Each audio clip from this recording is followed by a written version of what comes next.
Hello everyone. तो आज की इस वीडियो में मैं आप सबके साथ डिस्कस करने वाला हूँ मेरे सीयूईटी जर्नी के बारे में और इस एग्ज़ाम के बारे में मुझे कैसे पता चला और मेरा इसमें रिज़ल्ट कैसे रहा और मैंने इसके लिए प्रिपेयर कैसे किया और मुझे कौन सा कॉलेज मिले। ये सब जो टॉपिक्स है इस पे हम लोग आज बात करेंगे। तो वीडियो को अगर आप पहली बार देख रहे हो, अगर मुझे पहली बार देख रहे हो, तो मैं बता दूँ मेरा नाम अभिलाष है और इसी साल मैंने अपना 12th कंप्लीट किया है और और इसी मतलब 12th कंप्लीट करने के बाद मैंने सीयूईटी का भी एग्ज़ाम दिया था, जिसमें ठीक ठाक स्कोर आया मेरा और ठीक ठाक ही स्कोर रहा। उतना भी बेकार नहीं और उतना भी अच्छा भी नहीं कह सकता।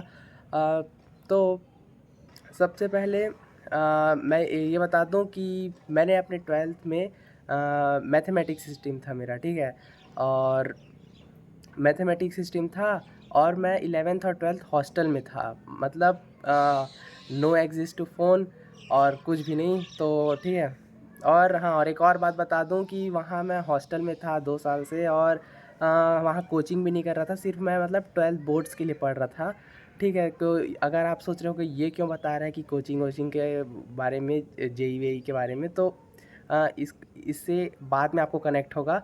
तो देखो, फिर जो हमारे स्कूल में एक टीचर थे जो कि आईआईटीएन थे और वो बहुत हमारे स्कूल में फेमस भी थे, क्योंकि उनका जो बात करने का तरीका था और उनका मतलब पढ़ाने का तरीका भी बहुत अच्छा था और उससे मतलब बहुत ज़्यादा सब लोग इंस्पायर थे। तो वो हमारे क्लास में कभी कभी आया करते थे। वो जो सर हैं वो ह्यूमैनिटीज़ वालों को पढ़ाया करते थे, ठीक है, क्योंकि वो सर ह्यूमैनिटीज़ वालों को पढ़ाते थे। लेकिन कभी कभार सब्स्टिट्यूट में हमारी क्लास में उनका क्लास लगता था, तो वो आते थे। तो उन्होंने ही हमें, हमारे क्लास वालों को जितने भी हैं उन लोग को सीयूईटी के बारे में बताया कि सीयूईटी आप लोग दे देना, बहुत अच्छा एग्ज़ाम है, बहुत अच्छे अच्छे यूनिवर्सिटीज़ में आप लोग को एडमिशन मिल सकता है वगैरह करके। तो ऑलमोस्ट हमारे जितने क्लास वाले थे सब के सब उसमें मतलब ऑलमोस्ट फॉर्म तो भर दिए थे, भले बहुत कम लोग गए होंगे उसमें। और फिर आता है, देखो, फिर मैं भी उस उनमें से एक था। मैं भी फॉर्म तो डाल दिया। मैं फ़ोन किया मम्मी को कि फॉर्म डलवा देना करके, फॉर्म डल गया। फिर आता है 29 मार्च, जब मेरा लास्ट एग्ज़ाम था कंप्यूटर साइंस का और यानी 12th बोर्ड का।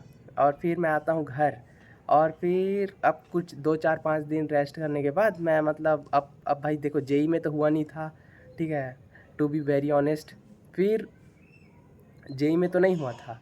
फिर अब कॉलेज का क्या है करके, तो मैं देखा सीयूईटी अच्छा ऑप्शन रहेगा, दिल्ली यूनिवर्सिटी जाएंगे, मस्त सेटल रहेगा।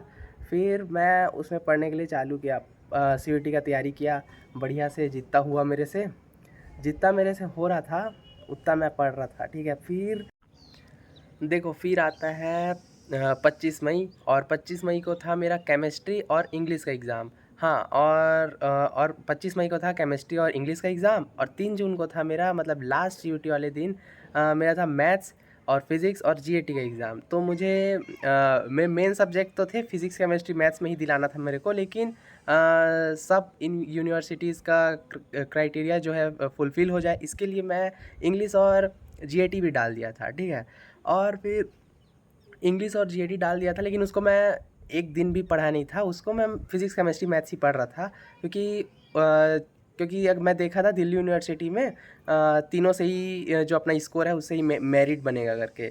फिर एक मिनट, फिर आता है, अब मैं एग्ज़ाम दिया, ठीक है, जैसे भी। और उसके बाद रिज़ल्ट आता है ना। फिर मतलब रिज़ल्ट में मेरे फिज़िक्स केमिस्ट्री और मैथ्स में तीनों में अगर परसेंटाइल में बात करें तो 89 परसेंटाइल बन रहा था तीनों को मिला के। और अब मार्क्स बता दूं तो करीब 250 में थे। तो 250 और 50 क्वेश्चंस के थे, टोटल 50 क्वेश्चंस, तो उसमें से कंपलसरी थे 50 आउट ऑफ 50 और 1 घंटे में बनाने थे हमको। तो उसमें से केमिस्ट्री में मेरे आए 156, ठीक है, उस पर अराउंड 94 परसेंटाइल बना। और मैथ्स में भाई मैथ्स में बहुत कम आ गया, करीब 96-7 मार्क्स आए, और जिसमें कि मेरा 87 परसेंटाइल करीब बना। और फिज़िक्स में आए मेरे वही 100 करीब अराउंड, तो उसमें भी 89 परसेंटाइल बना, ठीक है। तो ये था। अब फिर आता है कॉलेज का काउंसलिंग का बारी। और फिर काउंसलिंग में मैं भाई उस टाइम तक मुझे नहीं पता था कि मतलब दिल्ली यूनिवर्सिटी में पढ़ना मतलब कितना कॉस्टली होता है, और ये सब कुछ भी पता नहीं था। बस मैं सोचा कि मतलब बढ़िया से हॉस्टल हॉस्टल रहता होगा, गवर्नमेंट का फ़ंड रहता होगा, क्योंकि गवर्नमेंट होता होगा करके, मतलब बहुत फिर उस टाइम तक मुझे पता नहीं था। अब जो जो कोर्स मुझे करना था, लाइक मुझे करना था बीएससी जियोलॉजी। अब उसके लिए मैंने रिसर्च किया तो मुझे पता चला कि दिल्ली यूनिवर्सिटी में सिर्फ 2 कॉलेजेस हैं, एक तो हंसराज और एक रामलाल आनंद कॉलेज। फिर फिर मैं उन दोनों में अप्लाई कर दिया। और फिर उसके बाद मुझे फर्स्ट राउंड में कुछ नहीं, दोनों में से नहीं मिला, क्योंकि मैं और भी ऑप्शन नहीं डाला डाला था कुछ भी, उन दोनों को ही डाला था और लॉक कर दिया, ठीक है। फिर मुझे सेकेंड राउंड काउंसलिंग में रामनारायण कॉलेज मिल जाता है, ठीक है। फिर मैं उसको कुछ रीज़न से भाई एक्सेप्ट नहीं करता उसको, ठीक है। अब देखो रीज़न भी बता देता हूँ। ये था कि अब देखो दिल्ली यूनिवर्सिटी में जाना, अब साउथ कैंपस में जाना, साउथ कैंपस था वो वाला कॉलेज। और अब वहाँ जाता, ठीक है। और भाई करीब मैं रिसर्च विसर्च किया तो मुझे पता चला कि हॉस्टल हॉस्टल फैसिलिटी नहीं है वहाँ, और करीब 10-15 हज़ार रुपये लग जाते एक महीने के, जो कि भाई मेरे लिए तो बहुत ज़्यादा था। मैं उतना अफोर्ड नहीं कर पाता इसलिए। और सिर्फ एक बीएससी डिग्री के लिए वहाँ जाना मुझे उतना वो नहीं लगा, फिर मैं उसे छोड़ दिया। और फिर आता है मैं बीएचयू और इलाहाबाद यूनिवर्सिटी दोनों में डाल दिया काउंसलिंग में, और उसमें मुझे दोनों फर्स्ट राउंड में ही उसमें मैं सेलेक्ट हो गया। लेकिन उसके बाद मैं फिर यहाँ पर उसको भी सेलेक्ट नहीं करता। और फिर अब आप लोग सोच रहे होंगे कि अभी क्या कर रहे हैं, अगर ये इतने अच्छे कॉलेज मिल गए थे तो गया क्यों नहीं करके। तो फिर बता दूं कि उसके बाद मैं अभी फ़िलहाल कॉरेस्पॉन्डेंस से डिग्री कर रहा हूँ अपना। और बस यही है भाई। अब जो भी है, अब देखो गवर्नमेंट जॉब का प्रिपेयर करता हूँ साथ में करके, तो ये सोचा, और फिर मैं अभी फ़िलहाल कॉरेस्पॉन्डेंस से डिग्री कर रहा हूँ, ठीक है। तो अब हाँ, और फिर मैंने डिसाइड किया कि मैं डिस्टेंस लर्निंग से डिग्री करूँगा।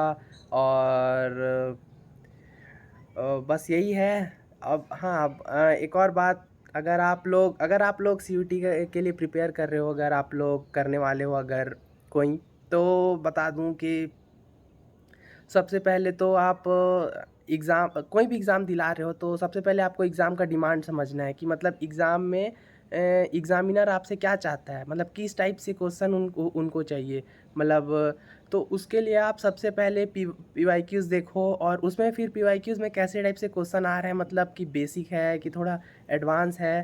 तो उस टाइप से आपको देखना है कि किस टाइप से क्वेश्चन आ रहा है, कैसा क्वेश्चन पैटर्न कैसा है। तो आप अगर सीयूटी का एग्ज़ाम का क्वेश्चंस देखोगे तो तब बेसिक ही रहता है। बस आपको सबसे मेन बात होता है उसमें टाइम मैनेजमेंट का।